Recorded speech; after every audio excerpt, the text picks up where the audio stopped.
Welcome everybody to the first ever podcast YouTube video of The Elephant in the Ass. I'm so happy to be here today. We're going to get into a little bit of politics. Sometimes we're going to get into some pop culture and maybe even a little bit of sports. Today, I just can't let it go. I cannot not talk about Jussie Smollett. So we're going to be talking about that today. I also want to get into Congressman Beto O'Rourke and his chances of the presidency.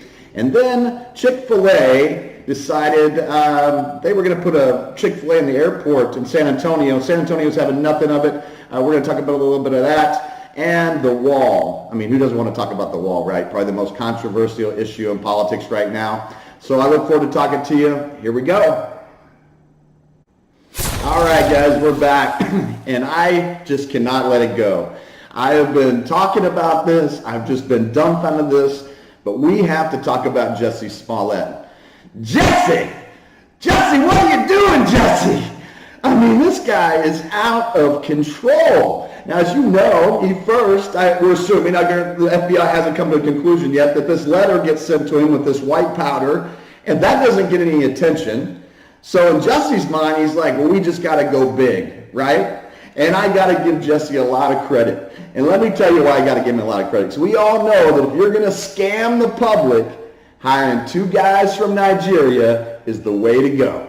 And that's what Jussie does. He takes these two guys that are on the set, these Nigerian bros, these bodybuilders, these huge men, and he decides, hey, I'm going to hire these guys to stage an attack on me. And he doesn't realize that if these two guys, Jussie weighing $105, were to actually jump him, we wouldn't see all pretty Jussie up in the hospital bed. Jussie wouldn't be all pretty anymore if it really happened. But we don't have to look about that. I mean, that's just one aspect. I mean, there's lots that we just don't understand. So they interview these guys. They go to Nigeria afterward. They come back. You guys know the story. They interview them. These guys just spill the beans. Yeah, we did it. We're the ones that did it. We staged the attack. He had us stage the attack. Some say he paid for it. Some say he didn't. They staged the attack. These guys are caught on camera buying the rope, buying the ski mask. I mean, they find bleach in their apartment. I mean, this is the easiest open and shut case for the Chicago PD that they've ever had in their entire life. But Jussie don't care. Jussie don't care about the facts. Jussie's sticking to his story. Now remember, he said they were white, Trump-loving, MAGA country men that beat him up, gave him a little scratch on his face, so they ain't very tough, beat him up and started yelling these racist slurs at him, calling him bigoted names about his sexuality. All this at 2 o'clock in the morning when it's like 40 below zero outside a Subway at 2 a.m. Now, if you're still wanting to buy Jussie's story, you go right ahead. I know there's people that are. But this story just got weirder and weirder and weirder. So we pretty much know what's going on. The superintendent comes out and he says, this is what's going on. This is what happened. This is what we know. And we go, all of a sudden, he goes in front of the jury and they recommend 16 felony counts for lying to the police for a hoax of a hate crime. It's 16 counts. They got him. Next thing you know, yesterday, or 2 days ago, all the charges miraculously are dropped from this guy's record. I don't know what happened, right?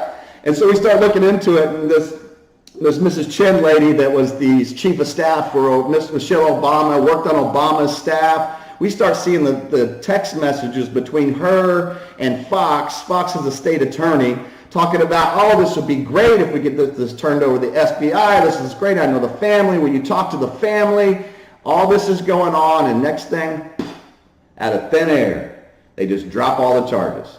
Now, Jussie should just be thanking his lucky stars that this happened, right? I mean, these people backing in, these people in high places, this corrupt Chicago politicians. I mean, he should be thanking himself. But no, not Jussie. Jussie doubles down and says, if I wasn't my mama's kid, I'd be telling the truth. I'm going to tell the truth. Well, Jussie, we have all the facts, and you're still saying that you were beat up by some white, MAGA-loving, MAGA country, white boys putting a rope around your neck and pouring bleach on you. I don't know, man. I mean, you tell me, folks. You tell me if that doesn't make sense. So hopefully now we see the Trump administration is asked the FBI and the DOJ to look into why these charges were dropped. It's just become and this is the problem. And this is what I feel bad for. There are true hate crimes that happen in this country. Bad hate crimes. They're still bigots. They're still racist. People are still being beaten up and abused because of who they are. And we look at this, and they notice in your home, none of that gets looked at anymore. Because now every time that one of these hate crimes actually happens and the victim comes forward, the first thought in people's mind is going to be, it's a hoax. And that's sad. And that's a sad reality. So, you guys, I would hope that everyone in this country really stands by this story, really condemns what this guy has done. I did read today he is not going to be back on the Empire set, so good for them for standing up for that. But let's move on. I want to talk about a man that has come on the scene strong in the last 2 years. And this man is Robert O'Rourke, better known as Beto. Beto O'Rourke. Now, he made a strong run against Senator Ted Cruz for the election this past November. He fought hard. He raised a lot of money, which is scary to any of us conservatives out there that he was able to raise this kind of money in Texas, running against Cruz. He put up a good effort, great grassroots effort. But man, it's just almost like people don't care what he believes in. They just care the fact that he's not Senator Cruz. He's not Trump. He's charismatic. He flails his arms everywhere. It's insane to watch. He crawls on tables. They love his energy.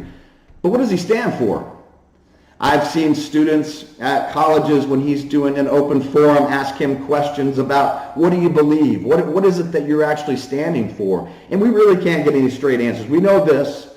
We know that in El Paso they have a wall there. It's significantly cut down on immigration. But he wants to tear down that wall. He doesn't think that wall needs to be there. And he's just pandering to his base in El Paso. He's pandering to the Democratic base in Texas. He's pandering to the false information that's out there in the country about the wall and the crisis at the wall. Obviously, people are saying, oh, it's not a crisis. It's not a crisis. Well, we've got about 336,000 detainees at the wall per month right now. We're on average to get back to 2015 numbers. So yeah, we're a crisis. People say, yeah, but that's because they have Border Patrol there and they're catching all of them. It's just the same thing with the ports. All the drugs come through the ports. Look, they caught all the drugs at the ports. Yeah, that's where the cops are. That's where the cops are. That's why they catch them there. Isn't that amazing? I can't believe it. They have cops and security, and they actually catch them. So, you know what I'm saying? I mean, it's just, to me, it's absurdity that we have so much of the border that's unpatrolled or hard to get to by the patrols. We know we have people crossing the border. I live down here in Corpus Christi, Texas. We see it down here. We see the Border Patrol down here, and we're, an hour and a half from the border. So, it's not as bad, I think, as it is down there. But if you listen to these Border Patrol agents, these ICE agents, they will tell you, yes, this is a problem. We can stop it. And then I hear the other argument that always makes me laugh, too. The border's not going to stop illegal immigration. I agree. That's never its point anyways. If you actually listen to the arguments, it's not that we're going to stop it completely. That's never going to happen. Ever going to happen. Everyone needs to get over that. What's going to happen is we're going to slow it down, make it more difficult, and then we can control it. We want to be able to control the situation the best that we can. It's not that people aren't going to get through the border, that they're not going to be able to get over here. It's the fact that we're going to slow it down to a pace that we can actually manage it. And that's really what it's about, managing what we see and attacking the crisis and going after the crisis. So, there's a lot of different viewpoints on the wall. I see a lot of people up in the north, saying, oh, this isn't a big deal. I mean, how would you know? I mean, have you been down here? I just want to know. I mean, you've been down here? Because most people I talk to are just like, oh, you don't know what you're talking about. Well, I live it. I live in a city that's 68% Hispanic, which I think is fantastic. I love culture. But at the same time, I'm under no delusions that 68% of this town is completely legal and here legally.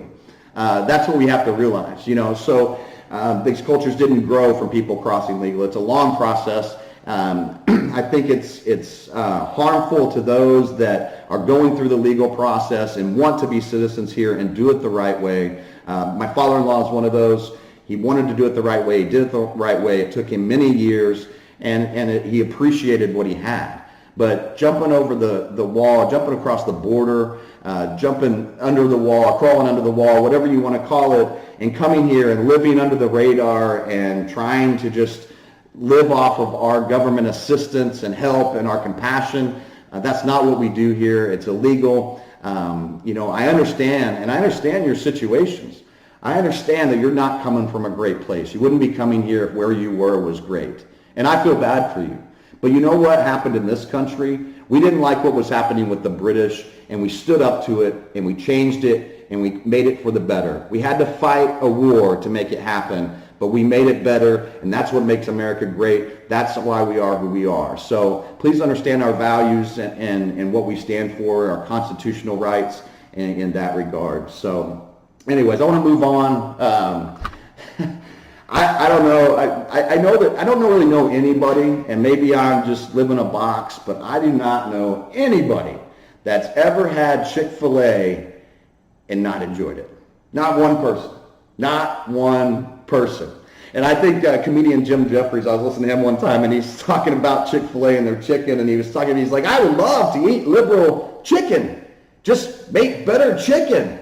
This has come to a point where we're not eating food because of somebody's religious beliefs and their freedoms to practice those religious beliefs and donate money where they want to donate it. So anyway, San Antonio has a Chick-fil-A in the airport, and this draws all the attention, of course, of the LGBT community, that they just are against gay marriage and they're against homosexuality, and they're mean and evil and hateful, and nothing can be further from the truth.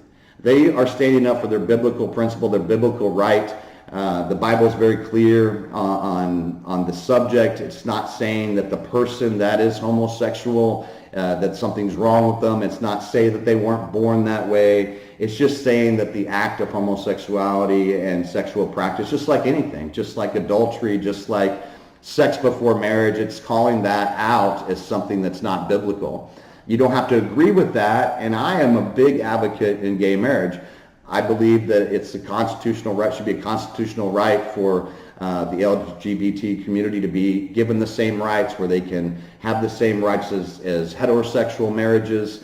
Have no issue there. So people that speak out about it, I think that gets misconstrued a lot of times, and what we're seeing is that they say, oh, you're against this and you don't want us to have equal. I don't think that's really what's happening at all. What they're saying is that they don't want to be forced. Their religion says one thing. They want to follow their religion. We respect that with any religion, and especially in this case. So San Antonio comes and they kick Chick-fil-A out of the airport.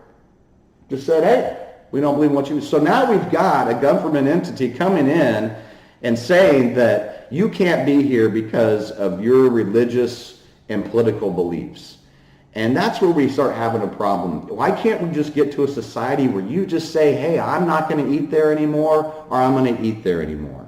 There's places that I don't agree with, that I don't shop at. That's just my personal choice. I don't expect everyone to do it.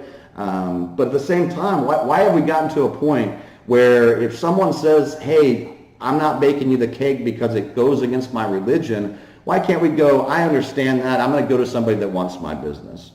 And we've just gotten to this thing where, nope, we've got to shut it down, we've got to sue, we've got to make their life miserable because they don't think like I think. And that's a serious problem in this country. It's happening all over the place. People are losing their jobs because of political donations, stuff that's just way outside the realm of what we stand for in free speech. It's not hate speech. Nobody's saying, Chick-fil-A is not coming out. They're not saying they hate homosexuality. They're not saying any of that stuff. So what we need to do as a society is we need to realize, be more understanding of each other, realize that we're a melting pot, that we all are different. We all come from different backgrounds. We can love on each other, support each other, and we can disagree with each other. That's the beauty of this country. So thanks for tuning in today. It's been fantastic getting this first show off the ground. There's going to be more to come. Email your ideas in. We'll be putting that email up shortly after the show, so you can email if you have any questions or if there's any topics that you want me to address. I'd be happy to do that. You guys have a blessed day.